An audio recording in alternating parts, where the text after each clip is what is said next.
What if a plantation owner's marriage to his enslaved cook wasn't a scandal, but the first step in a decade-long plot for revenge?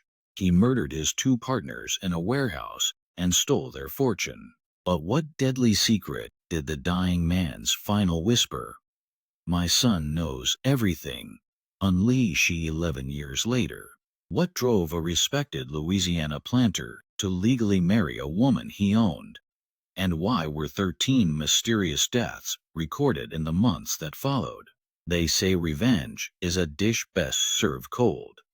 But what if it was served at the dinner table, in every meal prepared by his new wife? How do you destroy a murderer who is beyond the reach of the law?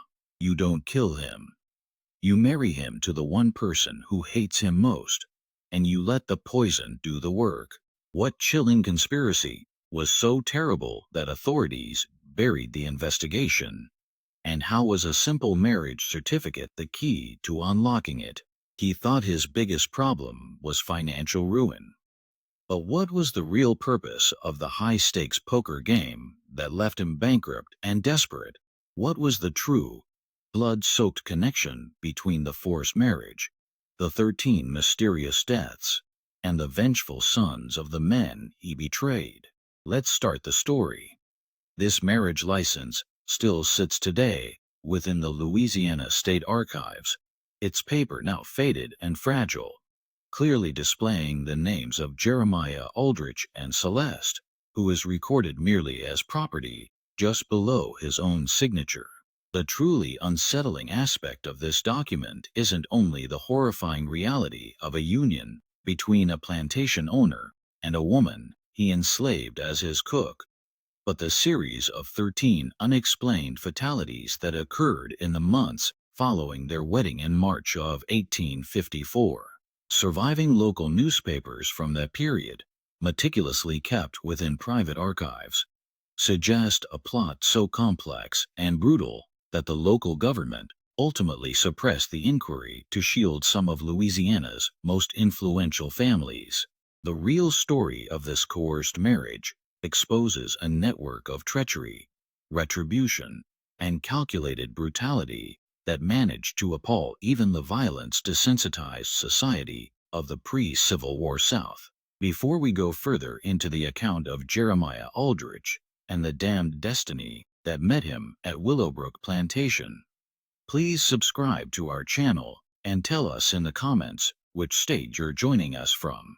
Now, allow me to transport you to an era where a man's honor was his entire world, and where a betrayal of trust could dismantle a person in methods far more terrible than a simple death. The circumstances that culminated in that profane matrimony started 15 years before, within the shadowy, swampy areas of the Mississippi Delta, a place where vast wealth was accumulated through the trade of human beings, and money stained with blood moved as easily as the silt-heavy river. Jeremiah Aldrich did not come from the plantation dynasty that characterized Louisiana's upper class during the 1840s. Being the child of an unsuccessful tobacco farmer from Kentucky, he reached New Orleans in 1839 possessing only a fierce drive in his heart and a readiness to undertake ventures that men of higher standing would not approach with their most elegant gloves. The trafficking of enslaved people, though lawful, was viewed with social disgrace by the established Creole families, who liked to uphold the illusion that their riches originated purely from sugar and cotton, and not from the methodical purchase and sale of human lives. It was during the blistering summer of 1840 that Aldrich entered into a partnership with Marcus Devo and Samuel Rochelle, two individuals whose sense of urgency equaled his own merciless drive. Devo, the junior son of a fading sugar magnate, required funds to rescue his family's disintegrating estate from debtors. Rochelle, an ex-ship captain who had forfeited all his assets to yellow fever and poor ventures, held crucial information regarding unlawful slave smuggling paths from Cuba and the Caribbean islands. Collectively, They founded what they named the Delta Trading Company, working from a storage facility on the edges of New Orleans, where the influence of the law weakened and inquiries regarding the origin of their goods were seldom made. Their enterprise turned out to be more lucrative than any of them had ever hoped. While authorized slave traders handled documented human property with clear ownership papers and health guarantees, Aldrich's organization focused on what they politely termed recovery services. They bought enslaved individuals who had fled from bankrupt plantations, acquired kidnapped free black people from dishonest bounty hunters, and most profitably, smuggled new captives from illegal vessels that continued to cross the Atlantic despite the formal prohibition on the global slave trade. Their profits were immense because their expenses were almost non-existent. They held no concern for the well-being, shelter, or fundamental human rights of the people they treated as merchandise. For 3 years, their collaboration thrived in the hidden corners of New Orleans society. They put their earnings back into lawful enterprises, purchasing social acceptance along with assets. Devo rescued his family's plantation and grew it into one of the most successful sugar producers in St. Charles Parish. Rochelle bought a collection of riverboats and became an esteemed shipping tycoon. Aldrich personally obtained Willowbrook Plantation, a humble yet successful cotton estate roughly 40 miles upriver from New Orleans, featuring a stately colonial mansion that proclaimed his entrance into Louisiana's planter aristocracy. But achievement led to overconfidence, and overconfidence drew the notice of important individuals. In the spring of 1843, information came to them that federal marshals were looking into illegal slave trading operations along the Gulf Coast. An unidentified person had been making inquiries about their business, inspecting shipping logs, and most alarmingly, speaking with some of their former human merchandise who had succeeded in escaping or securing their freedom by other methods. The three associates convened for an urgent meeting in Aldrich's new library at Willowbrook. Encircled by leather-bound books he was unable to read and oil portraits of ancestors who were not actually his. The stress in that space was palpable as each man understood that their kingdom of human suffering was on the verge of falling apart. Devo, consistently the most anxious of the trio, proposed they should break up the partnership at once and eliminate every record of their dealings. Rochelle, with his seafarer's practical mindset, argued for a more cautious strategy, moving their resources out of the country and allowing the investigation to fade. However, Aldrich had an alternative answer, one that exposed the absolute extent of his ethical failure. He had already made the decision to remove his partners and take their collective wealth for himself, but he required a scheme that would direct suspicion away from him, while permanently silencing the two men who possessed enough knowledge to ruin him. The answer came to him with the icy precision of absolute wickedness. He would kill both men and set the scene to imply they had slain one another during a quarrel over money. With Devo and Rochelle deceased, he would be the only remaining member of a tragic commercial disagreement, at liberty to erase the proof of their unlawful actions while retaining all their amassed riches for himself. The killings happened on a muggy night in June 1843 at the storage facility that had been their operational center for 3 years. Aldrich had organized the meeting under the guise of arranging their departure strategy from the slave trading enterprise. He selected the site with care. The warehouse area was mostly deserted after dark, and the structure was set for destruction the next month as the city enlarged its commercial port amenities. Aldrich came ahead of time, hiding a primed gun in his coat and an extremely sharp skinning knife in his boot. His scheme was savagely straightforward. Shoot Devo initially, then fabricate a knife battle with Rochelle that would conclude with both men dead and himself alleging self-defense. He had even arranged for fabricated witnesses, 3 men he had paid from the docks, who would testify they had observed Devo and Rochelle arguing fiercely earlier that day concerning absent funds from their accounts. When his partners appeared, they discovered Aldrich already sitting at their regular planning desk, a bottle of high-priced whiskey and 3 glasses set up between piles of accounting books and shipping papers. The discussion started ordinarily, with Devo summarizing the legal dangers they confronted and Rochelle describing a strategy to move their assets to banks in Havana, beyond the reach of American law. But as the night progressed and the whiskey was consumed, Aldrich guided the conversation toward their collected riches, specifically the whereabouts of the cash reserves they had concealed in different banks and secure locations around New Orleans. It was Rochelle who first detected something was amiss. The seasoned sailor's intuition, developed through years of perilous journeys and violent harbors, noticed slight alterations in Aldrich's behavior, the manner his eyes avoided direct contact with theirs, how his hand repeatedly moved toward his coat pocket, the strain in his voice when he inquired about their personal account numbers and security measures. When Rochelle proposed they delay the meeting and gather again the next day with their attorneys present, Aldrich understood his chance was vanishing. The violence started with startling speed.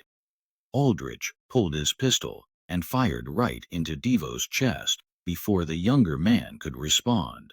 The gunshot reverberated through the vacant warehouse like a clap of thunder, and Devo fell backward in his seat, blood soaking his white shirt as his eyes widened with shock and treachery. But Rochelle, though taken by surprise, demonstrated more toughness than Aldrich had expected. The former sea captain knocked over the heavy table between them and charged forward with a shattered whiskey bottle, cutting Aldrich's face and creating a severe wound on his left cheek that would become a lasting scar. What followed was a frantic fight that continued for almost 10 minutes, much longer than Aldrich had intended. Rochelle battled with the rage of a man who fully comprehended what was occurring and would not die silently. They smashed through crates of documents, scattered ledgers over the floor, and left smears of blood on every surface as they wrestled for control of the knife Aldrich had pulled from his boot. Ultimately, it was Rochelle's age that failed him. At 53, he simply could not compete with the younger man's power and stamina. Aldrich eventually forced the blade deep into Rochelle's abdomen, turning it up toward his heart, while the old sailor scratched desperately at his neck. But even as Rochelle was dying, he managed to utter words that would torment Aldrich for his remaining days. "My son knows everything. He will find you. When he is of age, he will ensure you pay." At that moment, Aldrich wrote this off as the irrational utterings of a dying man. He had no clue that Marcus Devo's younger brother, Philippe, had been covertly recording their illegal actions, or that Samuel Rochelle's 17-year-old son, Henry, had comprehensive information of each transaction, every contact, and every offense the Delta Trading Company had perpetrated during 3 years of activity. Aldrich spent the next 4 hours systematically organizing the crime scene to support his planned narrative. He placed Devo's body in a posture suggesting the man had been shot while grabbing for a weapon, then set Rochelle nearby with a bloody knife in his grasp and defensive injuries that indicated a fight between the two victims. He threw money around the room to imply a conflict over finances, broke into the office safe to suggest a failed robbery, and even caused more injuries to his own hands and arms to bolster his claim of being an innocent bystander caught in their violent dispute.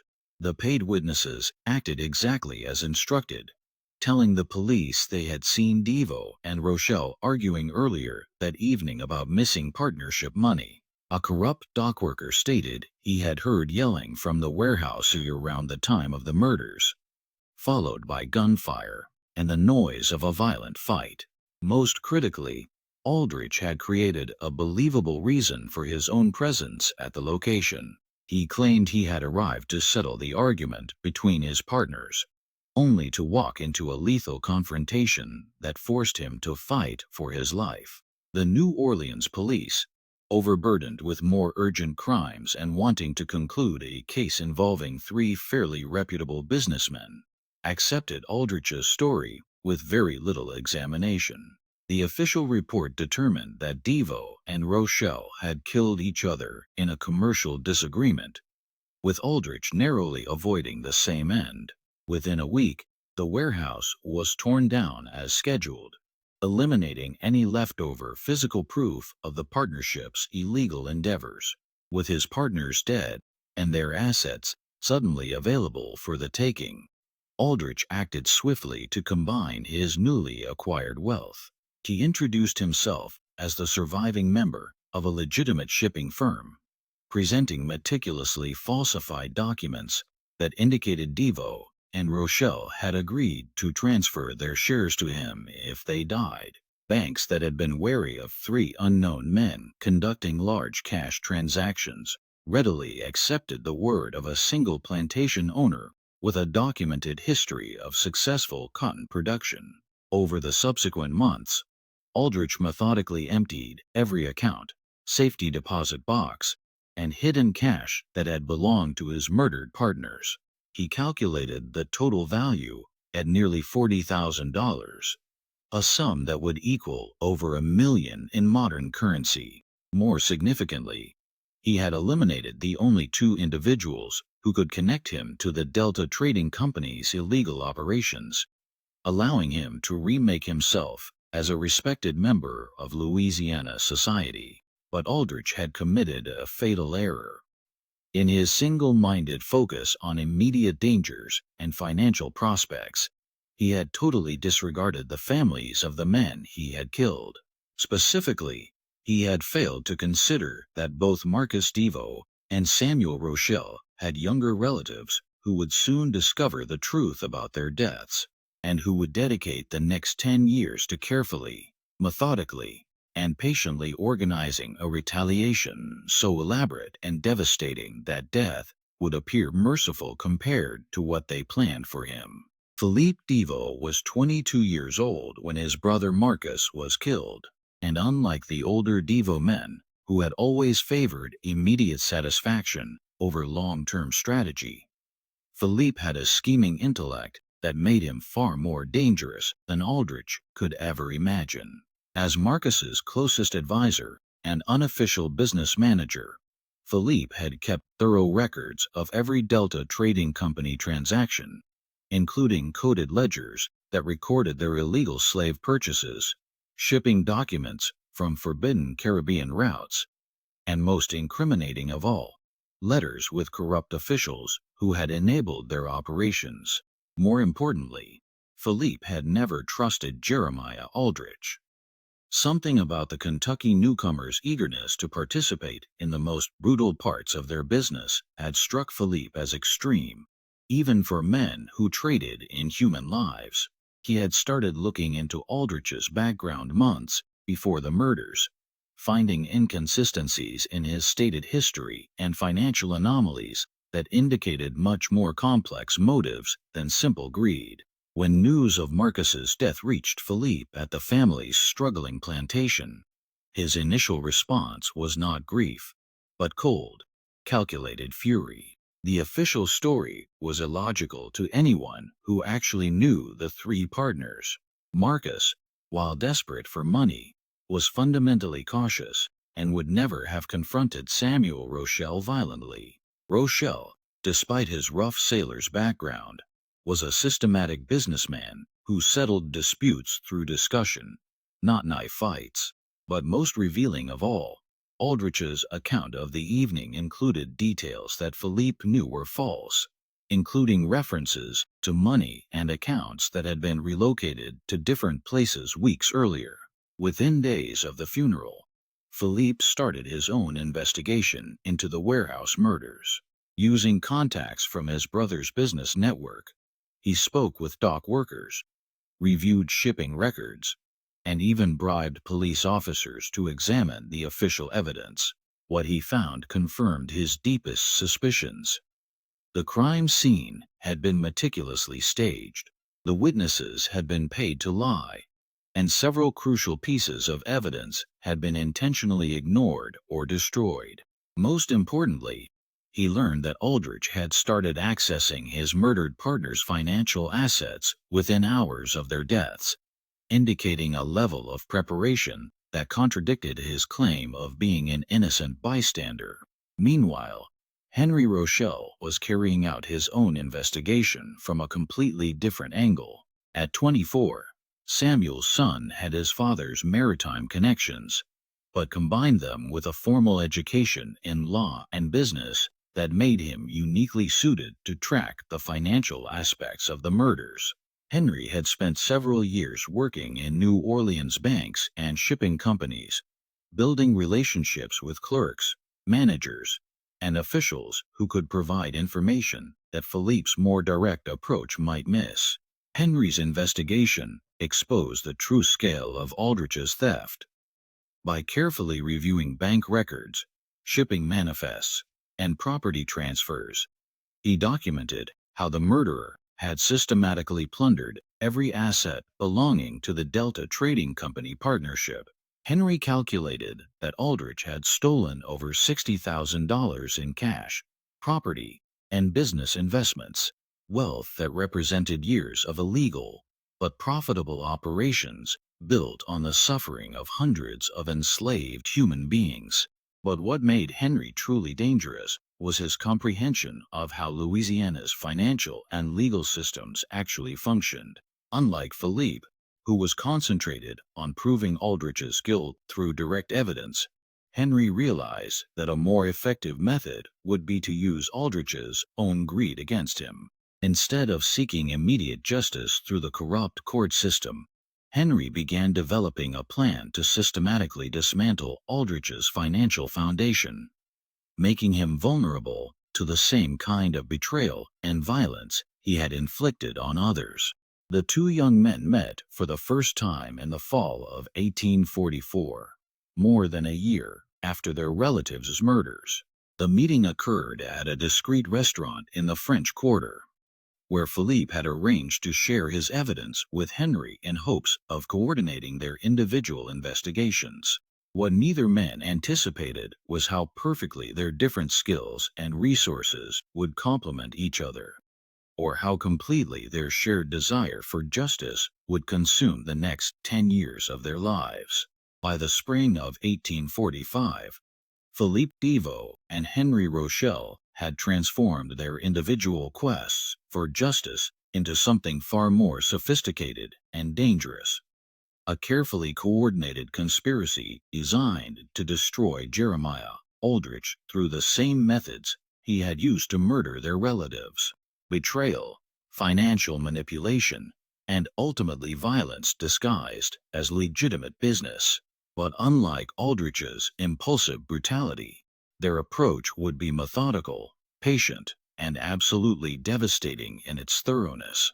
The first phase of their plan focused on infiltrating Aldrich's social and business networks. Philippe, using his family's remaining connections in Louisiana society, started frequenting the same gentlemen's clubs, political gatherings, and social events where Aldrich was establishing himself as a respectable planter. His goal wasn't to confront his brother's killer directly, but to study the man's habits, weaknesses, and most importantly, his financial vulnerabilities. Philippe was blessed with his late brother's charm and social skills, and within months he had positioned himself as one of Aldrich's casual acquaintances, someone trustworthy enough to share drinks with, but not significant enough to be considered a threat. Meanwhile, Henry was using his banking connections to trace every aspect of Aldrich's financial empire. He discovered that the plantation owner's apparent wealth was built on a foundation of risky investments, leveraged loans, and business ventures that generated impressive short-term profits, but created long-term liabilities. Most crucially, Henry learned that Aldrich had developed a serious gambling problem, regularly losing thousands of dollars in high-stakes poker games and horse racing bets that he funded through increasingly desperate borrowing against his plantation's future crops. The gambling addiction gave them the perfect opening for their revenge. By 1848, Henry had secured employment with the First National Bank of New Orleans, the institution that held the primary mortgage on Willowbrook Plantation.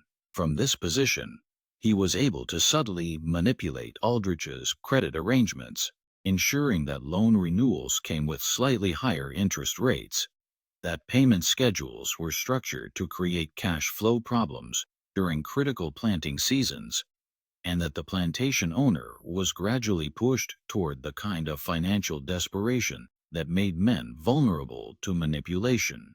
Simultaneously, Philippe had cultivated relationships with several of New Orleans' most notorious gambling operators, men who ran high-stakes games where fortunes could be won or lost in a single evening. Through carefully placed bribes and promises of future favors, Philippe arranged for Aldrich to be invited to increasingly expensive games where the stakes were higher, and the other players were secretly working together to ensure that the plantation owner would lose far more than he could afford. The beauty of their approach was its patience and subtlety. Rather than confronting Aldrich directly or seeking quick revenge through violence, they were systematically destroying the financial foundation that supported his social position and self-image. Every loan that came due created stress. Every gambling loss deepened his desperation, and every failed attempt to raise quick cash through risky investments pushed him closer to the kind of complete ruin that would leave him vulnerable to whatever final punishment they chose to inflict. By 1851, their efforts were beginning to show results. Aldrich's debts had grown to nearly $30,000, and the interest payments alone were consuming most of his plantation's annual profits. He had been forced to sell several parcels of his land to cover gambling losses, and rumors were circulating among Louisiana's planter elite that Willowbrook Plantation was in serious financial trouble. More importantly, Aldrich's personality was beginning to show the strain of constant financial pressure. He had become short-tempered, suspicious of his neighbors' motives, and increasingly desperate in his attempts to find new sources of income. But Philippe and Henry were not content with mere financial ruin. Their ultimate goal was to subject Aldrich to the same kind of humiliation and terror that their murdered relatives had experienced in their final moments. They wanted him to understand that his prosperity had been built on blood, that his respectability was a fiction, and that justice had finally found him. Despite all his careful planning and brutal efficiency, the final phase of their revenge would require them to push Aldrich beyond mere financial desperation into a position where he would be forced to accept whatever terms they offered, no matter how degrading or dangerous those terms might be. They needed him to be so completely trapped that death would seem preferable to the alternatives, but they also needed him alive long enough to fully appreciate the sophisticated nature of their vengeance. It was Henry who conceived the idea of using Aldrich's own enslaved people as instruments of his destruction. Every plantation owner lived in constant fear of slave rebellion, and that fear could be exploited by men who understood the psychological dynamics of the master-slave relationship. But rather than inciting an actual uprising, which would be both dangerous and morally problematic, Henry suggested a more subtle approach.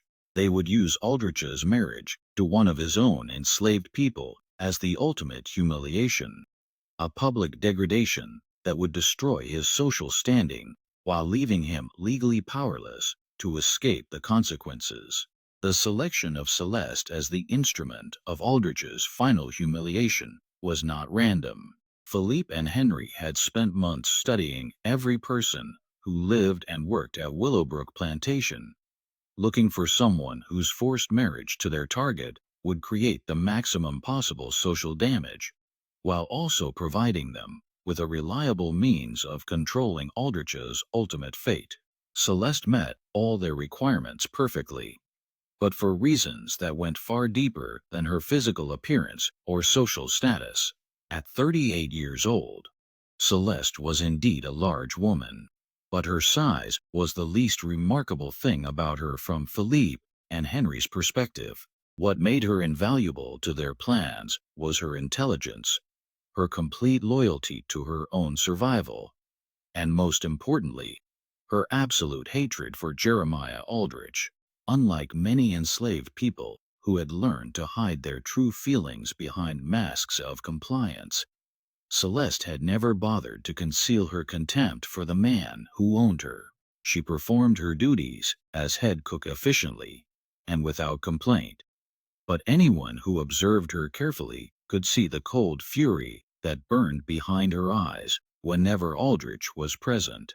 Her hatred had deep roots. Celeste had been purchased by Aldrich in 1847 from a failed plantation in Mississippi, where she had been separated from her husband and 3 children, who were sold to different owners in different states. The separation was not economically necessary. Aldrich could have afforded to purchase her entire family, but he had chosen to buy only Celeste because he needed an experienced cook and saw no profit in acquiring what he dismissively called unnecessary mouths to feed. When Celeste had begged him to at least purchase her youngest child, a 10-year-old daughter, Aldrich had laughed and told her that he was running a plantation, not an orphanage for colored children. For 7 years, Celeste had endured the daily humiliation of preparing elaborate meals for the man who had destroyed her family, serving him expensive delicacies while she survived on scraps and kitchen leftovers. She had watched him entertain guests with stories of his business successes, knowing that his wealth had been built on stolen money and murdered partners. She had cleaned blood from his clothes when he returned from mysterious nighttime trips, and she had seen him burn documents and letters in the kitchen fireplace during his increasingly desperate attempts to hide evidence of his financial troubles. More importantly, Celeste had gradually accumulated detailed knowledge of Aldrich's daily routines, his personal habits, his health problems, and his growing paranoia about potential threats from creditors and business rivals. She knew which foods he preferred, which medicines he took for his chronic stomach ailments, and which rooms of the plantation house he visited most frequently. This knowledge made her an imperfect potential ally for anyone seeking to manipulate or harm her owner. But it also made her extremely valuable to Philippe and Henry's specific plans for revenge. The approach to Celeste required delicate handling. Neither Philippe nor Henry could risk direct contact with an enslaved person on Aldrich's property, as such contact would be both legally dangerous and likely to arouse suspicion.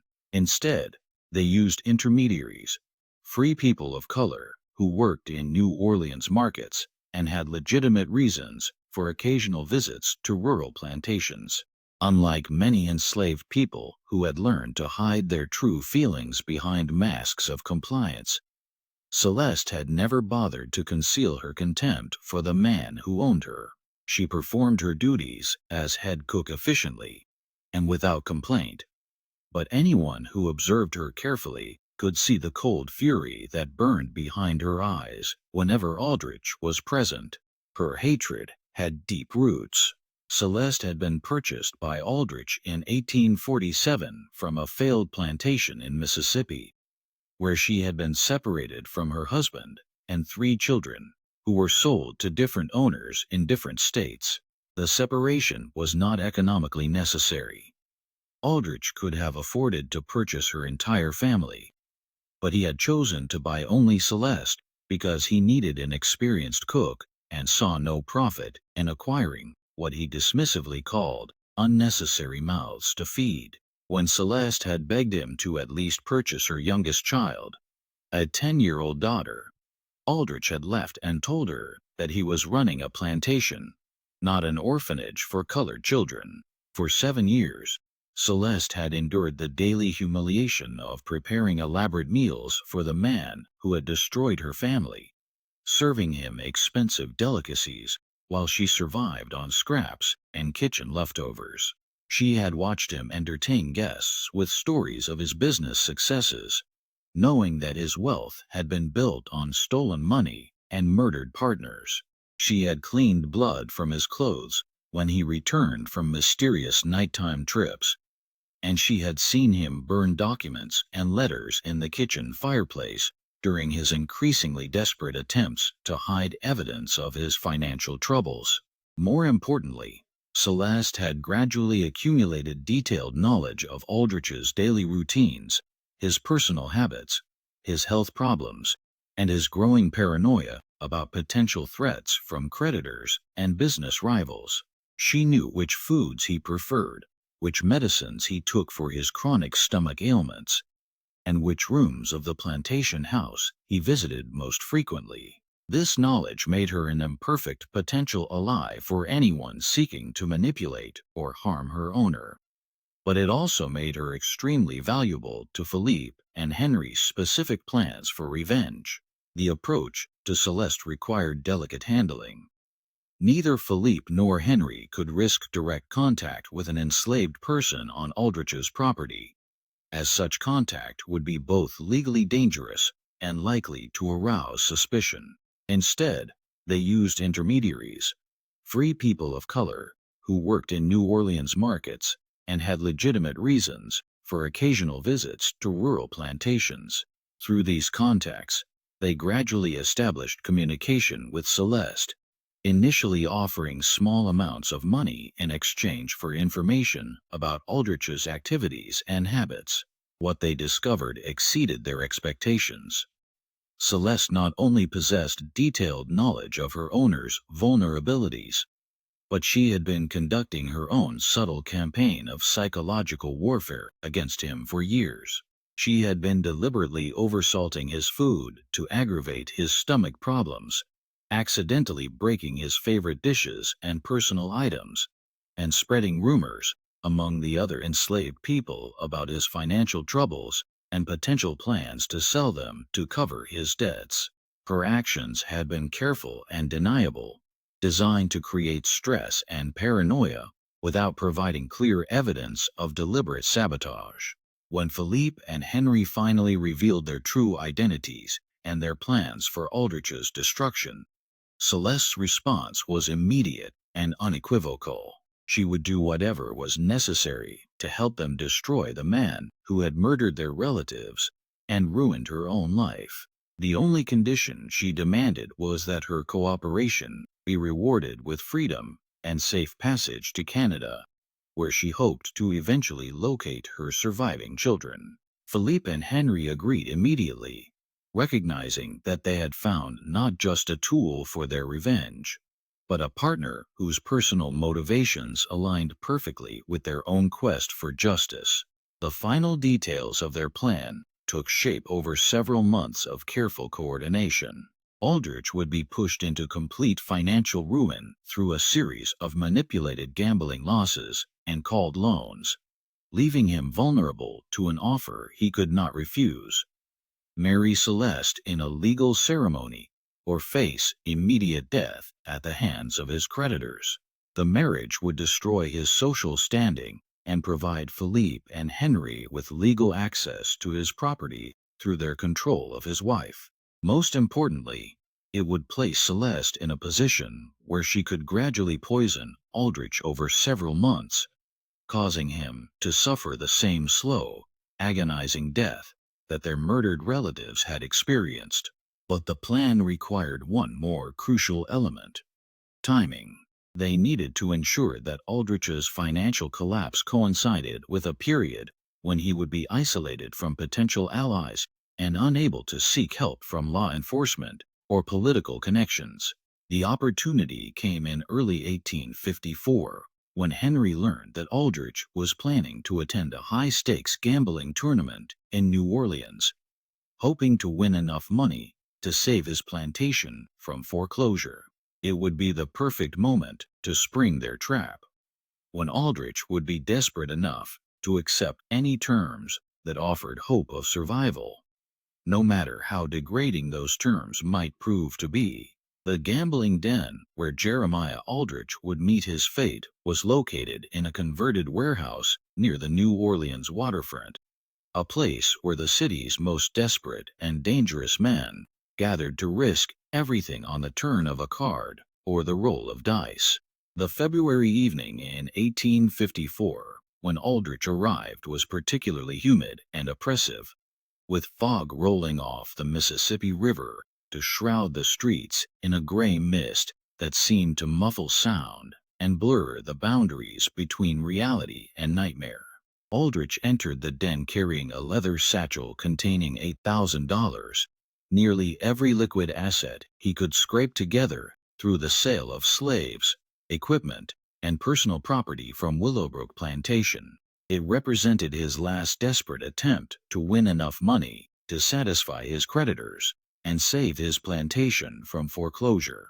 What he didn't know was that Philippe Deveau and Henry Rochelle had been carefully orchestrating this moment for months, ensuring that every other player at the high-stakes table would be working together to strip him of his remaining wealth. The game was 5-card stud poker played with stakes that started at $500 per hand and escalated quickly as the evening progressed. Aldrich initially experienced moderate success, winning enough smaller pots to believe that his luck might finally be changing. But as the stakes increased and the alcohol flowed more freely, he began making increasingly reckless bets, driven by a combination of desperation and the false confidence that came from his early wins. By midnight, Aldrich had lost more than half of his stake, but he continued playing with the desperate intensity of a man who understood that this was literally his last chance to save himself from complete ruin. The other players, following Philippe's careful instructions, allowed him to win occasional hands to keep him at the table, but gradually increased the pressure until he was betting amounts that represented his entire remaining fortune on single draws of cards. The final hand began just after 2 in the morning, when the fog outside had grown so thick that the gas light from the street lamps barely penetrated the warehouse windows.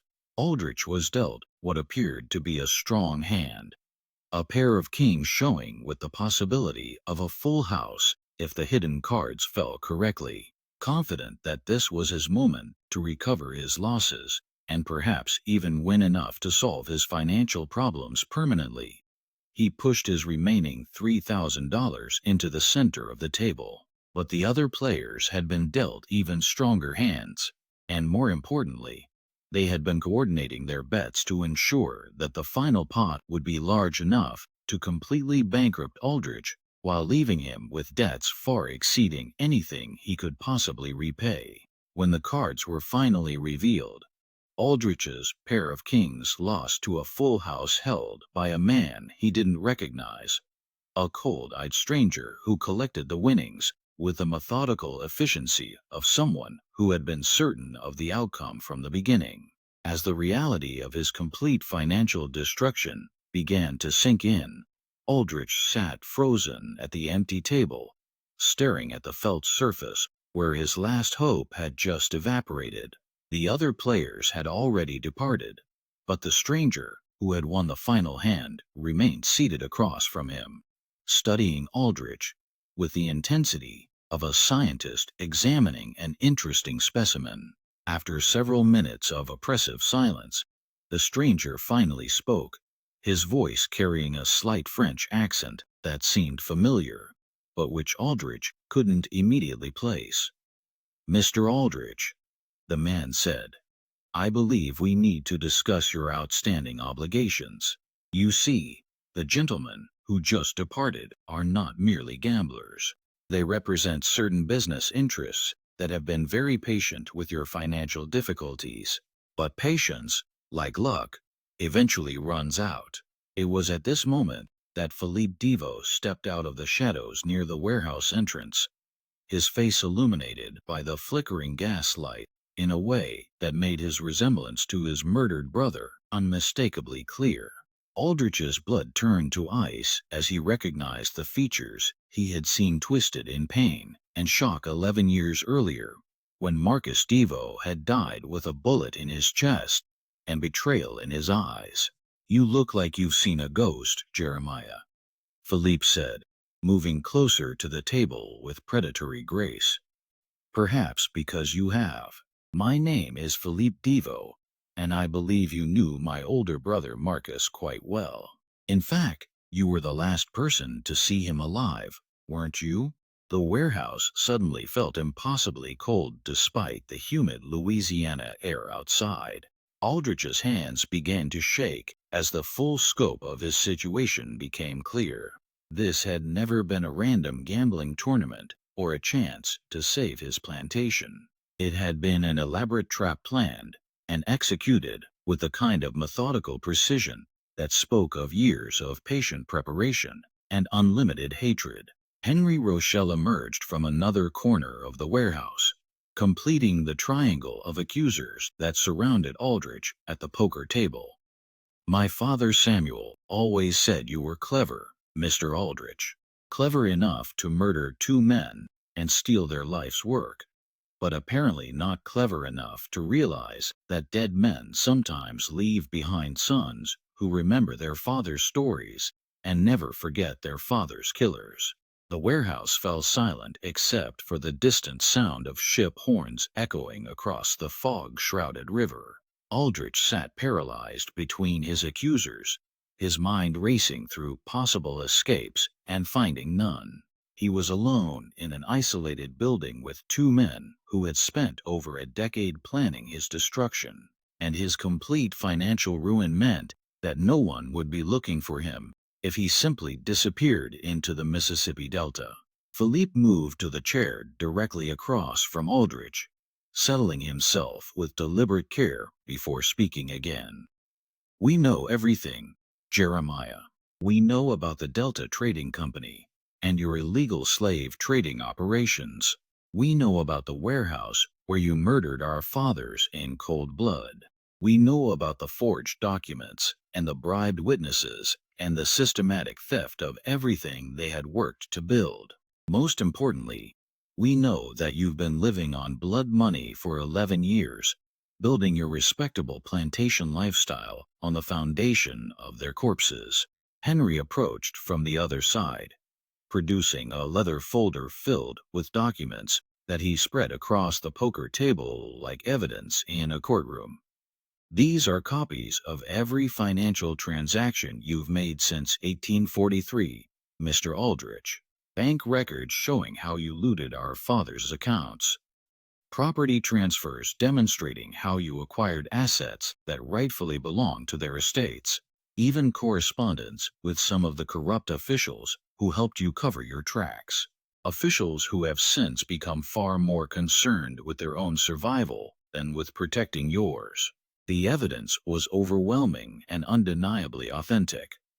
Aldrich recognized documents he thought had been destroyed years ago, financial records that could only have been obtained through extensive investigation and careful bribes, and most damning of all, sworn statements from people who had witnessed various aspects of his crimes, but had remained silent until now. Philippe and Henry had built a case that would not only prove his guilt in any court of law, but would also implicate dozens of other prominent Louisiana citizens who had unknowingly helped him launder his stolen wealth. "The question now," Philippe continued, "is what we intend to do with this information. We could turn it over to federal authorities who would be very interested in prosecuting not only you, but everyone who helped you integrate stolen money into Louisiana's banking system. Or we could arrange for certain parties in New Orleans to learn that you've been operating under false pretenses for over a decade. living a lie built on the murder of their business associates and friends. I suspect that either approach would result in your death, probably preceded by considerable unpleasantness. Aldrich finally found his voice, though it came out as little more than a whisper. What do you want? Money. I can get money. My plantation is worth. Your plantation is worthless, Henry interrupted. We hold the mortgage, remember, along with most of your other debts. We've been systematically acquiring your obligations for years, Mr. Aldrich.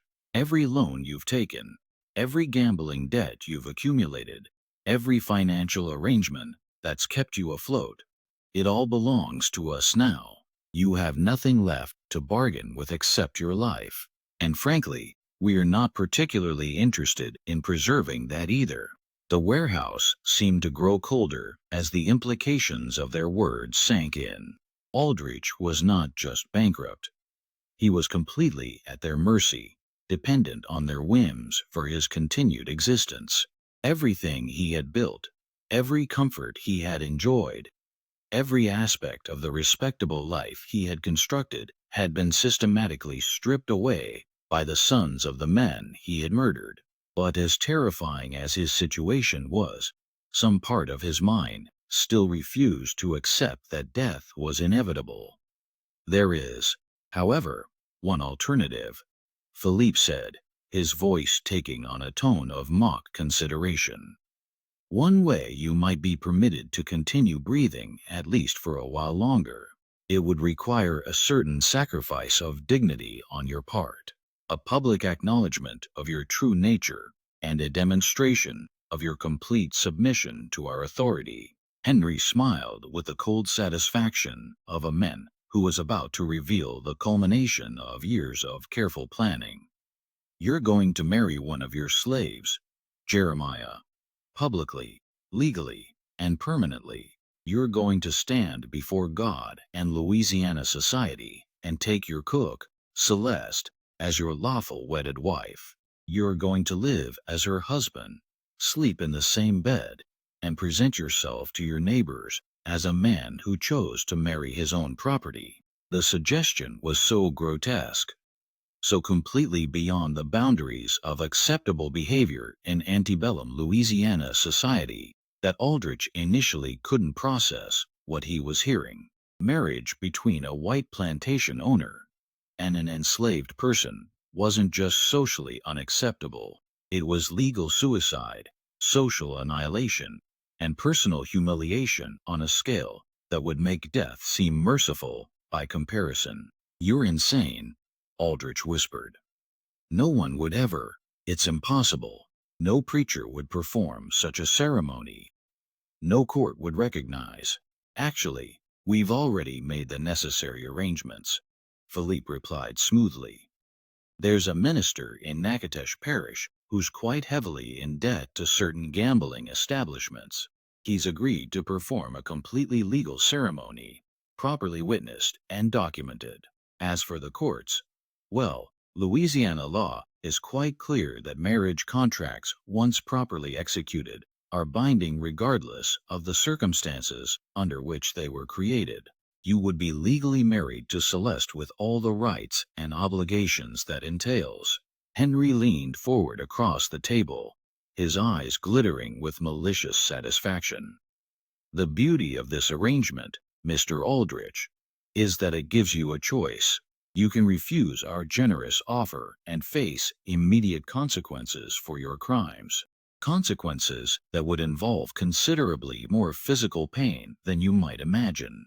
Or you can accept temporary humiliation in exchange for continued life, however degraded that life might become.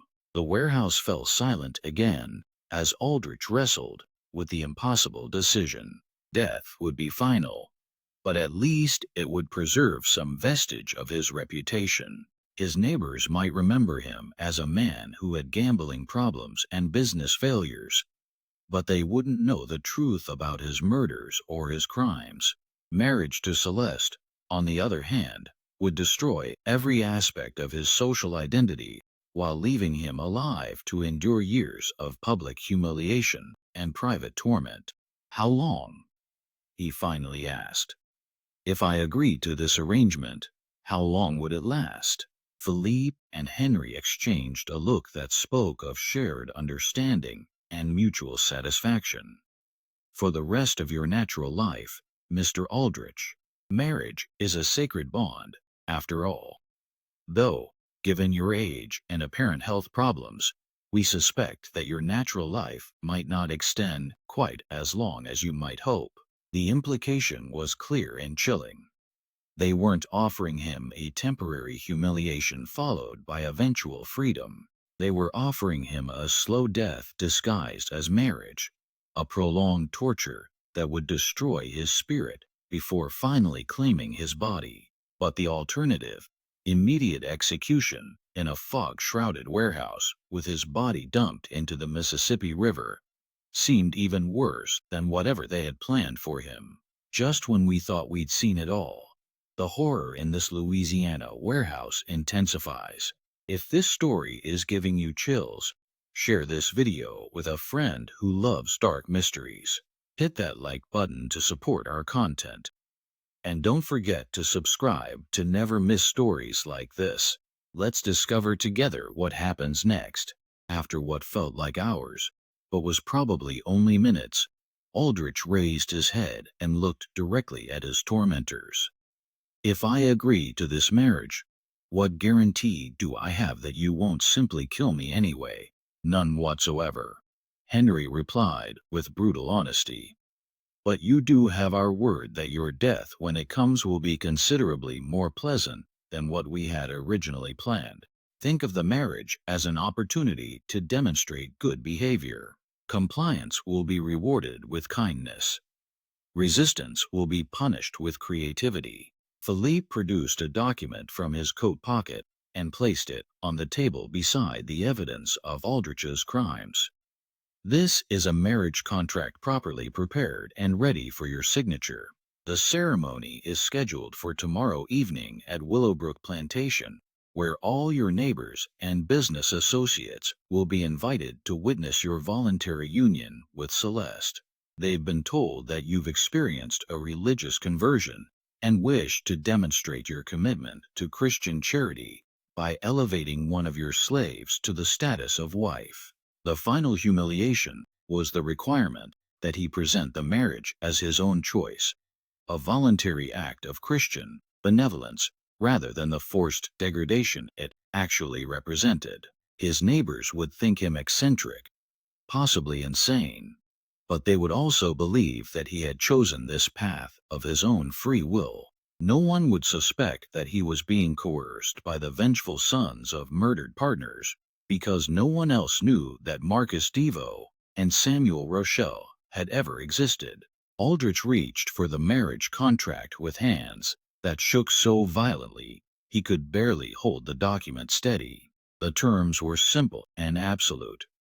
He would marry Celeste in a legal ceremony, live with her as husband and wife, and provide for her welfare as he would any spouse. In exchange, his creditors would refrain from immediate collection of his debts and would allow him to continue operating Willowbrook Plantation under their oversight. As he signed his name to the contract that would destroy his life, Aldrich tried to convince himself that he might find some way to escape this trap once he had bought time through compliance. Perhaps he could appeal to authorities, or flee to another state, or find some legal loophole that would invalidate the marriage. But even as these desperate thoughts flickered through his mind, he could see the satisfaction in Philippe and Henry's eyes. They had planned this moment for over a decade, and they had anticipated every possible avenue of escape he might consider. "Welcome to the family, brother-in-law," Philippe said as he collected the signed contract. "We'll see you tomorrow evening for the ceremony. I trust you'll dress appropriately for such a momentous occasion." The morning of March 15, 1854 dawned gray and oppressive, with heavy clouds threatening rain and a humid wind that carried the stench of rotting vegetation from the nearby swamps. Aldrich had not slept since returning from New Orleans, spending the night pacing his study and staring at the marriage contract that represented the end of everything he had worked to build over 15 years in Louisiana. Celeste had been informed of the arrangement through intermediaries, though she pretended surprise when Aldrich awkwardly attempted to explain the situation during breakfast. She listened to his stammering account of financial difficulties and social obligations with the kind of patient attention that a parent might show to a child confessing minor misbehavior. When he finished his pathetic explanation, she simply nodded and said, "Yes, Master Aldrich, I understand. I'll prepare myself for the ceremony." The calm acceptance in her voice terrified him more than anger or resistance would have. It suggested a level of preparation and coordination that implied she had known about the plan long before he had been forced to agree to it. As he watched her move efficiently around the kitchen, preparing what would be their last meal as master and slave, Aldrich began to realize that his tormentors had been far more thorough in their planning than he had initially understood. Throughout the day, neighbors and acquaintances arrived at Willowbrook Plantation, drawn by invitations that Philippe and Henry had sent in Aldrich's name. The guests were told that they were witnessing a remarkable demonstration of Christian charity, as their neighbor had decided to honor one of his most faithful servants by offering her the protection and dignity of marriage. Most arrived expecting to see some sort of elaborate joke, or perhaps evidence that Aldrich had finally succumbed to the mental instability that his recent financial troubles seemed to suggest. What they found instead was a properly organized wedding ceremony, complete with decorations, refreshments, and a nervous groom who seemed genuinely committed to the bizarre proceedings. Aldrich had dressed in his finest clothes, as Philippe had suggested, and he played his role with the desperate conviction of a man who understood that his survival depended on a convincing performance. When guests asked about his unusual decision, he repeated the explanation about religious conversion and Christian duty with enough apparent sincerity that most accepted it as the eccentric choice of a man under considerable stress. Celeste appeared for the ceremony dressed in a simple but elegant gown that someone had provided for the occasion. At 38, she was indeed a large woman, but she carried herself with dignity and composure that impressed even the skeptical guests. More importantly, she seemed genuinely pleased by the attention and respect she was receiving, smiling graciously at the assembled crowd and thanking them for witnessing what she called the most important day of my life. The minister from Natchitoches Parish performed the ceremony with professional efficiency, reading the traditional vows and asking for the appropriate responses from both bride and groom. When he reached the part about speaking now or forever holding your peace, several guests shifted uncomfortably, but no one was brave enough to challenge what appeared to be a legal and voluntary union between consenting adults. Aldrich's voice barely carried beyond the first row of witnesses when he spoke his vows, but Celeste's responses were clear and confident. She promised to love, honor, and obey her new husband with a kind of conviction that made the ceremony seem almost normal, as if marriages between plantation owners and their former slaves were commonplace events in Louisiana society. The most disturbing moment came when the minister pronounced them husband and wife and instructed Aldrich to kiss his bride. The plantation owner's face went pale as he leaned forward to fulfill this final requirement, and for a moment it seemed as though he might collapse entirely. But Celeste steadied him with surprising gentleness, rising on her toes to meet his lips in a brief, chaste kiss that sealed their legal union and began the final phase of his destruction. Found himself alone with his new wife in the plantation house that had once represented his successful integration into Louisiana society. The building suddenly felt foreign and threatening, as if the marriage ceremony had transformed familiar rooms into alien spaces where he no longer belonged. Celeste moved through the house with the confidence of someone who understood that the power dynamic had shifted permanently. She began rearranging furniture and personal belongings with casual authority, making changes that emphasized her new status as mistress of the household. When Aldrich attempted to protest one of her decisions, she fixed him with a stare that contained years of accumulated hatred and quietly said, "We are married now, Jeremiah, husband and wife, partners. I think it's time we started acting like it, don't you?" That first night, as they lay in the same bed that had once been his private sanctuary, Aldrich understood that his tormentors had devised a punishment far more sophisticated than simple death. They had trapped him in a daily reminder of his powerlessness, surrounded him with the constant presence of someone who knew exactly what he had done and exactly what he deserved. Every meal she cooked, every word she spoke, every gesture of apparent affection would be a calculated reminder that his comfortable life had been built on blood and theft. But the true horror was yet to come. As Aldrich would soon discover, the marriage was not the culmination of Philippe and Henry's revenge. It was merely the beginning of a slow, methodical destruction that would make his final moments in that warehouse seem merciful by comparison. The first month of marriage passed with deceptive normality, as Celeste settled into her new role with an efficiency that impressed even Aldrich's remaining neighbors. She managed the household staff with firm authority, entertained the few visitors who still felt comfortable calling on Willowbrook Plantation, and maintained the social pretenses that allowed her husband to preserve some vestige of his former respectability. To outside observers, the unlikely marriage appeared to be functioning as well as any conventional union in rural Louisiana. But Aldrich was beginning to notice subtle changes in his daily routine that filled him with growing unease. His breakfast coffee had developed a slightly bitter aftertaste that he couldn't identify, despite being prepared with the same beans and methods Celeste had used for years.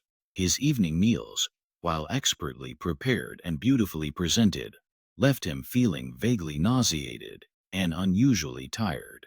Most disturbing of all, he had begun experiencing headaches and episodes of dizziness that seemed to worsen whenever he spent extended time in his wife's company.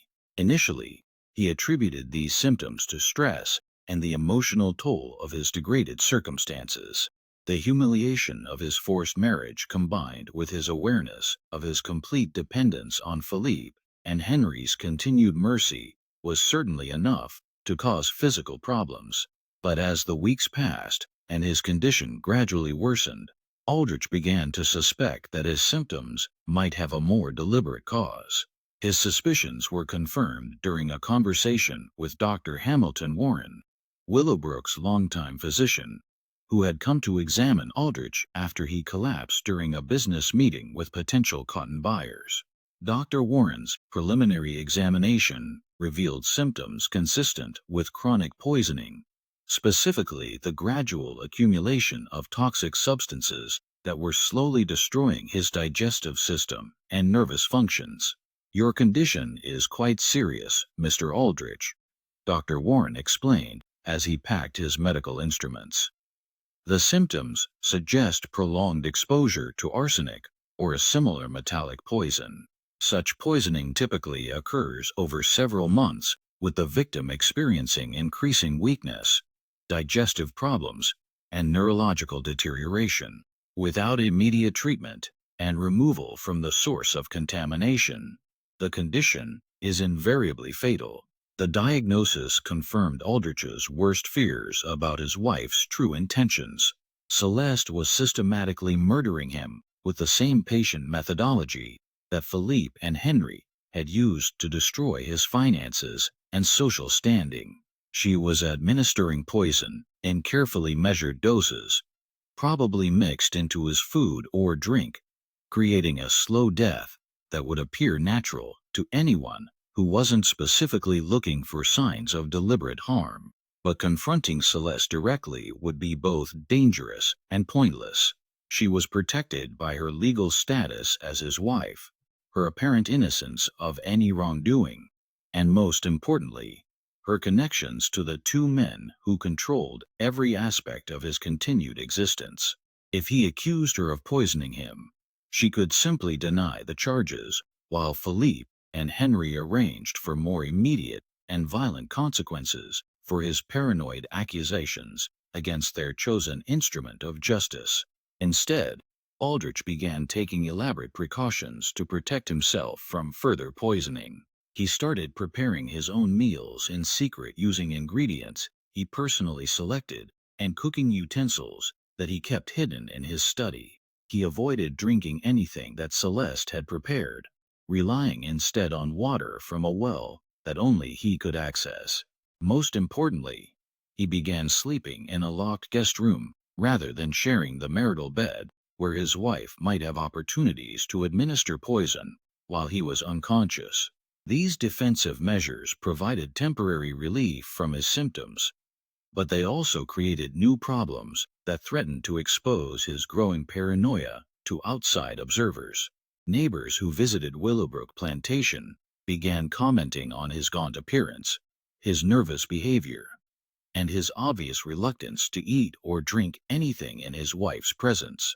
Word spread throughout the parish that Jeremiah Aldrich was displaying signs of mental instability, possibly as a result of the stress associated with his unusual marriage. Celeste played her role in this psychological campaign with masterful skill. When guests expressed concern about her husband's behavior, she responded with the kind of patient worry that a devoted wife might show for a beloved spouse who was suffering from illness or mental disturbance. She prepared elaborate meals that he refused to eat, offered him drinks that he declined with obvious suspicion, and generally behaved like a woman whose efforts to care for her husband were being rejected by a man who was losing touch with reality. The brilliance of her approach was that it made Aldrich's defensive actions appear to be symptoms of paranoid delusion, rather than reasonable responses to genuine threats. His refusal to eat her cooking looked like irrational fear rather than intelligent caution. His secretive behavior and obvious mistrust of his wife seemed like evidence of mental breakdown rather than proof that he was being systematically murdered. Most devastatingly, his attempts to explain the situation to Dr. Warren and other trusted associates were dismissed as the ravings of a man who had been driven insane by financial stress and social humiliation. No one could believe that a recently enslaved woman would be capable of conceiving and executing such a sophisticated murder plot, or that she would have the knowledge and resources necessary to obtain and administer exotic poisons over an extended period. By late spring of 1854, Aldrich found himself trapped in a nightmare scenario where his accurate understanding of his wife's murderous intentions had been transformed into evidence of his own mental instability. He was being slowly killed by a woman he was legally bound to live with, while his every attempt to protect himself or seek help was interpreted as proof that he was losing his mind. But the psychological torture was far from over. Philippe and Henry had designed their revenge to include not just physical suffering, but complete social isolation and the gradual destruction of every relationship Aldrich had maintained during his years of apparent respectability. They wanted him to die alone, friendless, and utterly convinced that justice had finally caught up with him despite all his careful planning and brutal efficiency. The truth about his situation was revealed to Aldrich in the most cruel and methodical way possible during a dinner party that Celeste had organized to celebrate their 3-month wedding anniversary. She had invited several of their remaining neighbors along with Dr. Warren and other prominent members of local society who had maintained cordial relationships with the plantation despite the unusual circumstances of the marriage. Aldrich had spent the day preparing for the evening with his customary paranoia, secretly eating beforehand and planning to avoid consuming anything his wife had prepared. But when the guests arrived, Celeste announced that she had prepared a special surprise for the occasion, a bottle of wine that had supposedly been aging in the plantation cellar since before their marriage, which she wanted to open as a symbolic toast to their future together.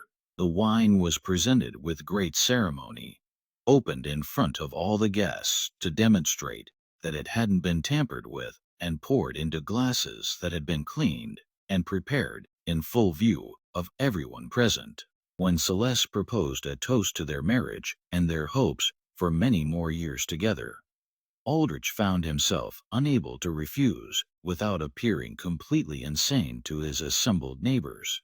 As he raised the glass to his lips, Aldrich caught sight of his wife's eyes across the dinner table. For just a moment, her mask of devoted affection slipped, and he saw the cold satisfaction of someone who was about to achieve a long-anticipated victory.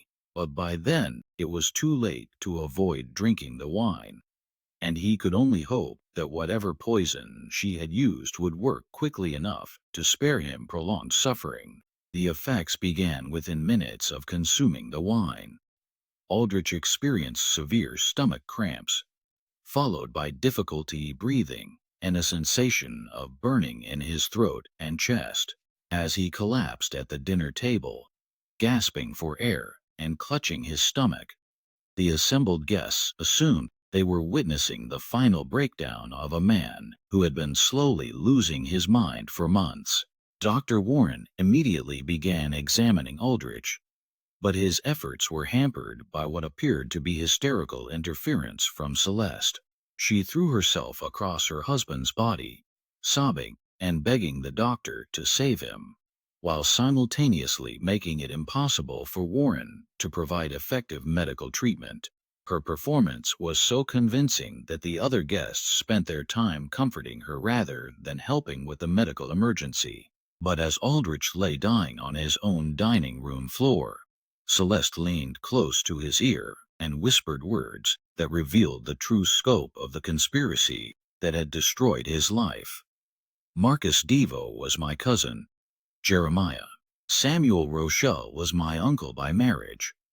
I've been working with Philippe and Henry since 1845, waiting for the perfect opportunity to watch you die the way you made them die, slowly, painfully, and completely alone.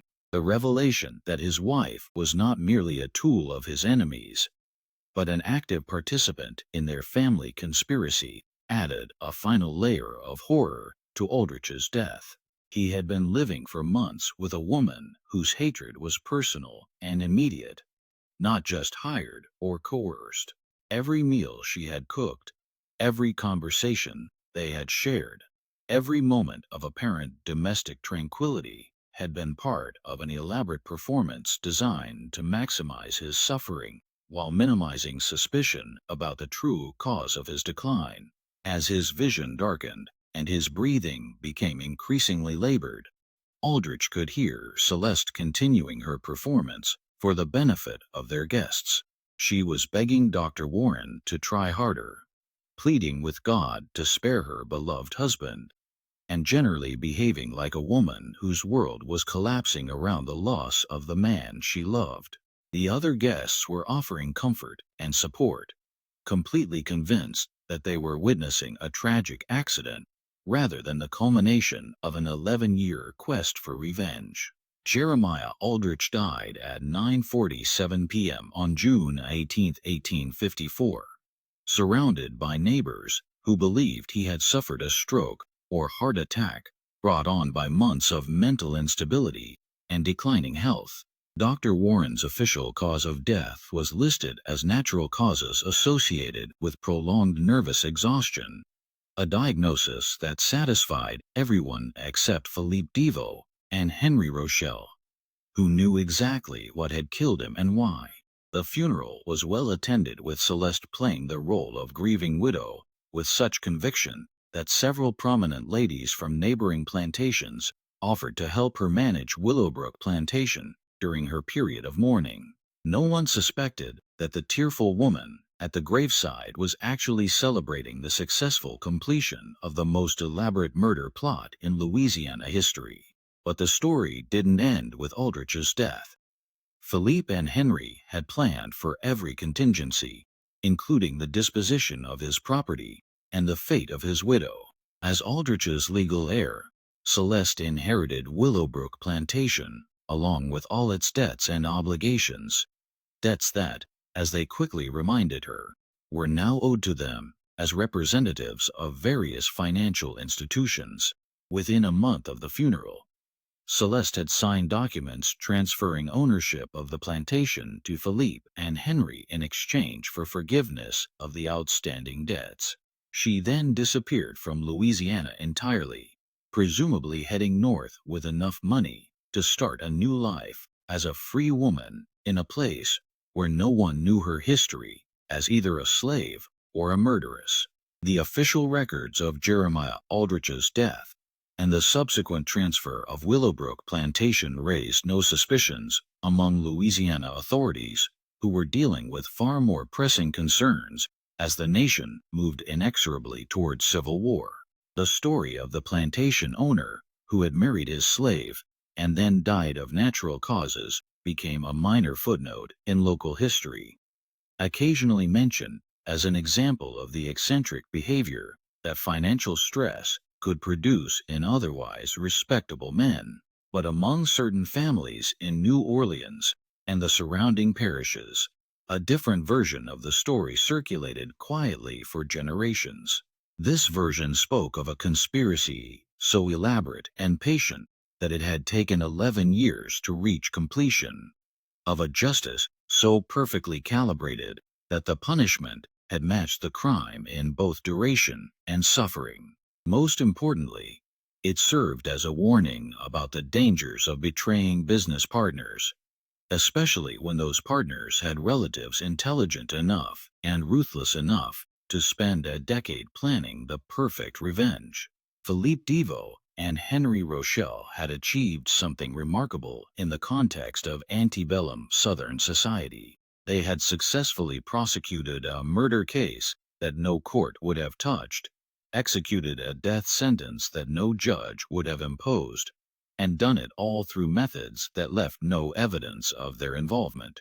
Their success had required patience, intelligence, financial resources, and most importantly, a complete understanding of how Louisiana's social and legal systems actually functioned. The transformation of Willowbrook Plantation after Aldrich's death provided the final evidence of how thoroughly Philippe and Henry had planned their revenge. Rather than selling the property for profit, they converted it into a refuge for freed slaves and escaped bond people, creating exactly the kind of humanitarian institution that would have horrified the man who had built his fortune on human trafficking. The plantation house that had once entertained Louisiana's elite became a station on the Underground Railroad, helping enslaved people reach freedom in the northern states and Canada. This transformation was not just symbolically appropriate, but also practically invisible to local authorities. Philippe and Henry's legitimate business connections provided cover for the unusual activities at Willowbrook, while their reputation as respectable Louisiana businessmen deflected suspicion from anyone who might have questioned the plantation's new purpose.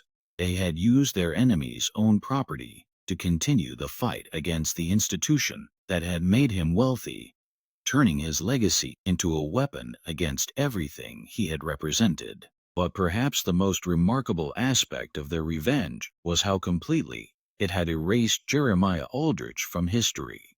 Unlike the victims of more conventional murders, who at least receive recognition as casualties of crime, Aldrich had been systematically eliminated from existence. His wealth had been redistributed to the families of his victims. His property had been converted to purposes that directly contradicted his values.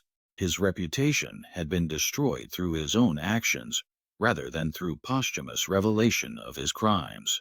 Most importantly, The manner of his death had been designed to ensure that no one would remember him as anything more than a failed plantation owner who had made poor financial decisions and married unwisely. There would be no monuments to his memory, no family line to preserve his name, and no historical record of his actual accomplishments or crimes.